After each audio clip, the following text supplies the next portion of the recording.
নমস্কাৰ আপোনালোক সকলোকে ৰঞ্জন অসম ইউটিউব চেনেলটোলৈ স্বাগতম জনাইছোঁ।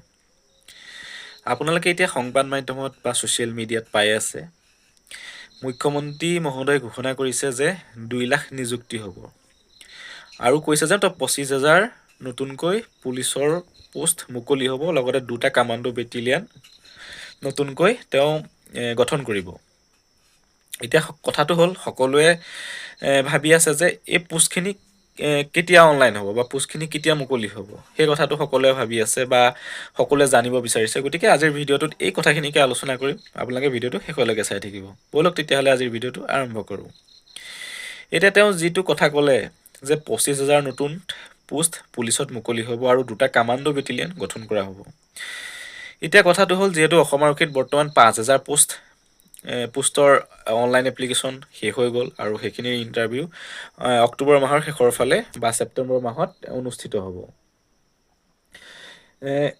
এইখিনি পোষ্ট বেলেগ। যি 25,000ৰ কথা ক'লে, সেই 25,000 পোষ্ট যি চৰকাৰ যেতিয়া নতুনকৈ গঠন হ'ব, যিহেতু এনেওতো সকলোৱে ভাবি আছে বিজেপি চৰকাৰ আহিব, আমিও জানিছোঁ বিজেপি চৰকাৰে আহিব। গতিকে সেইটোৱে কৈছোঁ, বিজেপি চৰকাৰ যেতিয়া আহিব তেতিয়া সেইখিনি পোষ্ট মুকলি কৰি দিব আৰু সেইখিনি পোষ্ট বেলেগকৈ ইণ্টাৰভিউ হ'ব। এইখিনিৰ লগত মোৰ মতে ইনক্লুড নহয়, যিহেতু এইখিনিৰ প্ৰক্ৰিয়া অলৰেডি শেষ হৈ গ'ল।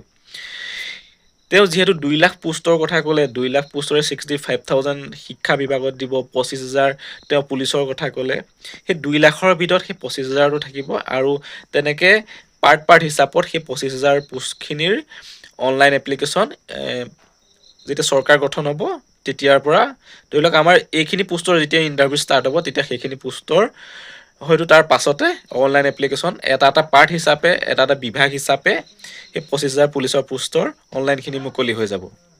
গতিকে আপোনালোকে প্ৰেক্টিচ কৰি যাওক, যিহেতু ধাৰাবাহিকতা চৰকাৰে আনিছে।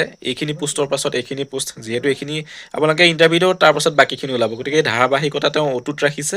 গতিকে আপোনালোকে প্ৰেক্টিচ কৰি যাওক, আপোনালোকৰ এডভান্টেজ হ'ব আৰু আপোনালোকে চাকৰি পোৱাত সহায় হ'ব। এইটো এটা ভাল খবৰ, গুড নিউজ।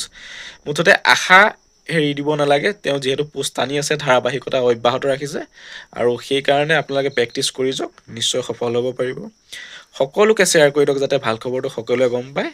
আৰু মোৰ চেনেলটো নতুনকৈ যদি ভিজিট কৰিছে, এনেকুৱা ইনফৰ্মেটিভ ভিডিঅ' পাই থাকিবৰ কাৰণে চেনেলটো ছাবস্ক্ৰাইব কৰি ৰাখিব। আৰু যদি ভিডিঅ'টো এটা ভাল পালে, কিবা এটা আপোনালোকৰ লাভ হৈছে বুলি ভাবিছে, এটা লাইক কৰি থৈ যাব। ধন্যবাদ।